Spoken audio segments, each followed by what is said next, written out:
السلام علیکم فرینڈز، آج کی اس ویڈیو میں ہم پڑھنے والے ہیں آرٹیکل حسن نثار صاحب کا، جو کہ 21 اپریل کو چھپا ہے روزنامہ جنگ میں۔ اس کا جو ٹائٹل ہے وہ ہے ہمارا مذہقہ خیز مائنڈ سیٹ اور بیمار رویے۔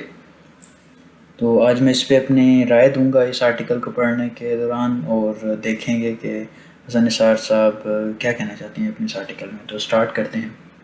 میں کئی سینئر بیوروکریٹس سے مختلف لفظوں میں ایک ہی بات کئی بار سن چکا ہوں، ذرا غور فرمائیے۔ بس جی ریٹائرمنٹ میں سال رہ گئے ہیں، اس کے بعد ہمیں کس نے پوچھنا ہے۔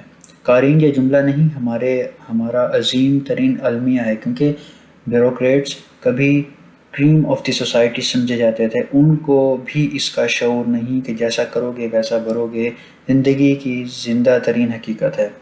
اگر تم لوگوں کے ساتھ محبت، شفقت، عزت، احترام سے پیش نہیں آ رہے، ان کے دکھوں کا مداوع نہیں کر رہے، تمہارے رویوں میں عدل، احسان، صلہ رحمی، مدد کا فقدان ہے، تمہاری گردن میں سریہ اور تم ہر کسی کے لیے فرعون کا منییچر ہو، تو ظاہر ہے ریٹائرمنٹ کے بعد لوگوں نے تمہیں چاٹنا ہے کیا؟ تم پر تو گلی کا آوارہ کتا بھی بھونکنا پسند نہیں کرے گا، لیکن نہیں، کیونکہ سب کچھ جانتے بوجھتے ہوئے نہ ان کا مائنڈ سیٹ، رویے تبدیل ہوتے ہیں، اور نہ یہ حکمرانی کے کمپلیکس سے جان چھڑا سکتے ہیں۔ تو کیا یہ سب بہت ہی عجیب و غریب نہیں؟ دوسری طرف یہ رویہ بھی بہت عام ہے کہ کوئی کسی کی تکلیف سن کر ٹیسٹ کروانے کا مشورہ دے تو بندہ کہتا ہے چھوڑو جی، اگر ایم کچھ نکل آیا تو کوئی نیا کٹا کھل جائے گا۔ پھر جب اس مریض کو مجبوراً ٹیسٹ کرانے ہی پڑ جائیں اور نتیجہ ٹھیک نکل آئیں تو خوش ہونے، اللہ کا شکر ادا کرنے کے بجائے منہ لٹک کر ناف تک آ جانے کے بعد کہے گا خام کا اتنے پیسے برباد ہو گئے، نکلا تو کچھ بھی نہیں۔ اس سے زیادہ منفی اور احمقانہ رویہ کیا ہو سکتا ہے؟ لیکن یہ بھی ہمارے عمومی رویوں میں سے ایک رویہ ہے۔ کم تولنے، ملاوٹ کرنے والا رنگے ہاتھوں پکڑا جائے، راشی رشوت لیتے ہوئے چھاپا پڑنے پر پوری بے شرمی، بے حیائی اور ڈٹھائی سے کہتا ہے کیا میں اپنے بچوں کو بھوکا مار دوں؟ یعنی وہ سرعام حرام خوری کا دفاع کرتا ہے۔ گزشتہ رمضان میں لاہور کی ایک مشہور سڑک پر ایک باریش ٹوپی والا بزرگ پکڑا گیا، جس کے ماتھے پر محراب بھی تھا۔ اس صالح لکنگ یعنی کہ جو نیک صفت دکھنے میں لگتا ہے، بزرگ نے کئی من چینی یوٹیلیٹی سٹورز کے گوداموں سے ان کے سٹاف کے ساتھ مل کر اڑائی تھی، اور قبلہ ہر روز اپنے سٹور پر غریب غربا کو بھی افطار کرایا کرتے تھے۔ اب کوئی علامہ صاحب مجھے سمجھائیں کہ وہ نیکی کر رہے تھے یا بدی؟ ہمارا یہ غلیظ ذہنیت اشروں پر محیط ہے۔ اب یہ میری رائے یہ ہے کہ اب ایک بڑا ہی انہوں نے مثال دی کہ ایک بزرگ ہیں جو کہ یوٹیلیٹی سٹور سے چینی سستے داموں اٹھا کے بیچ بھی رہے ہیں، اور یعنی کہ وہ کرپشن میں بھی ملوث ہیں، اور اللہ کے نام پہ وہ غریب غربا میں افطاریاں بھی کروا رہے ہیں۔ اگر دیکھا جائے کہ بھئی وہ نیکی کر رہے ہیں یا بدی کر رہے ہیں، اب کون ڈیسائیڈ کرے گا؟ چلیں کالم پڑھتے ہیں۔ تقریباً 60 سال پہلے ایک فلم ریلیز ہوئی جو سپر ہٹ ثابت ہوئی، اس کا نام تھا سرفروش۔ سنتوش کمار اس کے ہیرو اور سبیہا ہیروئن تھیں۔ سرفروش میں ہیرو کا یہ ڈائلاگ زبان زد عام ہو کر محاورہ سا بن گیا، چوری میرا پیشہ ہے، نماز میرا فرض۔ صدیوں سے یہی ہمارا مائنڈ سیٹ اور پاپولر رویہ ہے، ورنہ یہ کیسے ممکن ہے کہ مسجدیں نمازوں سے چھلک رہی ہیں، جمعے کو صفیں سڑکوں تک پھیل جاتی ہوں، لیکن ہر کام محکمہ شعبہ گندگی، غلاظت اور منافقت کا شاہکار ہو۔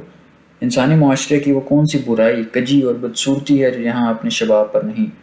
ہم وہ لاجواب لوگ ہیں جو سرمت شہید کے ساتھ ساتھ اور اورنگزیب عالمگیر کی قبر پر بھی فاتحہ پڑھتے ہیں، حالانکہ سرمت جیسے صوفی درویش مجذوب کو عالمگیر کے حکم پر قتل کیا گیا تھا کیونکہ وہ دارا شکوہ کو پسند کرتا تھا۔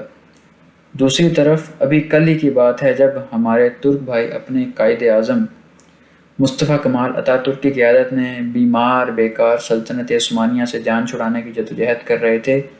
بابائے قوم محمد علی جناح ترکوں کے حق میں تھے، جبکہ یہاں مسلمان قائدین اور گاندھی صاحب شانہ بشانہ تحریک خلافت چلا رہے تھے، اور ان میں سے کوئی ایک بھی یہ سمجھنے کو تیار نہ تھا کہ دراصل وہ خلافت نہیں سلطنت تھی۔ سلاطین کا اپنا جاہ و جلال اور حرم افسانوی شہرت کے حامل تھے، اقتدار کے لیے بیٹوں، باپوں، بھائیوں کے سر اتارنا جائز تھا، لیکن ہم اپنے ملک میں غلام ابن غلام ترکوں کے لیے تحریک خلافت چلا رہے تھے، اور آج بھی اپنا آپ سنبھالا نہیں جا رہا، لیکن سارے جہاں کا درد ہمارے جگر میں ہے، اور ہم بھی وہ جمعے ہیں جو ہر جنج کے آگے آگے بھنگڑے ڈالتے ہوئے بھول جاتے ہیں کہ ہمارا اپنا آگا پیچھا ہی کوئی نہیں۔ 73 سال بلکہ صدیوں سے نہ منزل معلوم، نہ سمت کا علم، جہاں فانی پر فتح کے خواب، لیکن پینے کا صاف پانی موجود نہیں۔ علم مومن کی گمشدہ میراث تھی، جسے حاصل کرنے کی جدوجہد کے بجائے ہم نے جہالت کی آجارہ داری سنبھالی، اور اس پر فخر کرنے کے مہلک مرض میں بھی مبتلا ہیں۔ کیسا مائنڈ سیٹ ہے جو جہالت کو علم سمجھنے پر مصر ہے، صدیوں سے مسلسل ایک ہی جیسے بے ثمر بے فیض کام کر کے بھی اپنی حکمت عملی کو ری وزٹ کرنے پر آمادہ نہیں، حالانکہ حقیقت یہ ہے کہ جس رستے پر کسی ذہین جانور کو ایک بار پتھر مارا جائے وہ چوکنا ہو جاتا ہے یا وہ رستہ ہی ترک کر دیتا ہے، لیکن میں کہاں سر پھوڑ رہا ہوں؟ جس مائنڈ سیٹ کو سر سید، اقبال، جناح اور مولانا مودودی تبدیل نہ کر سکے، وہاں میں کس کھیت کی مولی یا گونگلو ہوں؟ لیکن یہ جاننا دلچسپ ہوگا کہ اس مضحکہ خیز مائنڈ سیٹ اور بیمار رویوں کے ساتھ کب تک اور کہاں تک جایا جا سکتا ہے۔ تو اس کالم میں حسن نثار صاحب جو ذکر کر رہے ہیں وہ یہ ایک رویے کے بارے میں کہ ہم صحیح بھی کر رہے ہوتے ہیں، غلط بھی کر رہے ہوتے ہیں، ہم کرپشن بھی کریں گے، اسی کرپشن کے پیسے سے حج بھی کریں گے، عمرہ بھی کریں گے، اور اسی کرپشن کے پیسے سے غریب غربا کی مدد بھی کریں گے۔ اب ہم صحیح کر رہے ہیں یا غلط کر رہے ہیں، یہ فیصلہ کرنا اب جو قارئین ہیں یا جو سامعین ہیں جو اس کے سن رہے ہیں ان کے ذمے ہے کہ وہ کیا سمجھتے ہیں۔ دوسرا یہ کہ سارے جہاں کا درد ہمارے جگر میں، یعنی کہ ہم سے اپنا نظام سنبھالا نہیں جا رہا، اپنی اکانومی سنبھالی نہیں جا رہی، اپنی معیشت سنبھالی نہیں جا رہی، ہم نے ساری دنیا کا بیڑا ہم نے ہی اٹھایا ہوا ہے۔ تو اس میں وہ یہی کہنا چاہ رہے ہیں کہ یار اپنی منزل کا تعین کیا جائے، انسان کے لیے، قوم کے لیے بہت ضروری ہے اپنی منزل کا تعین۔ سب سے پہلی بات اور سب سے ضروری بات اپنی کیپیسٹی، انسان سمجھے کہ میں کس قابل ہوں، میں کس حد تک جا سکتا ہوں۔ جس طرح کہتے ہیں چادر دیکھ کے پاؤں پھیلاؤ، تو آپ بھی اپنی قوم کا مزاج دیکھیں، آپ اپنی قوم کا رویہ دیکھیں، اور پھر دیکھیں کہ آپ کیا کیا مسائل لے سکتے ہیں اور کیا کیا مسائل آپ کی دسترس سے باہر ہیں۔ سب سے پہلے اپنے نظام کو ٹھیک کریں، پھر کسی کے گھر پہ بات کریں۔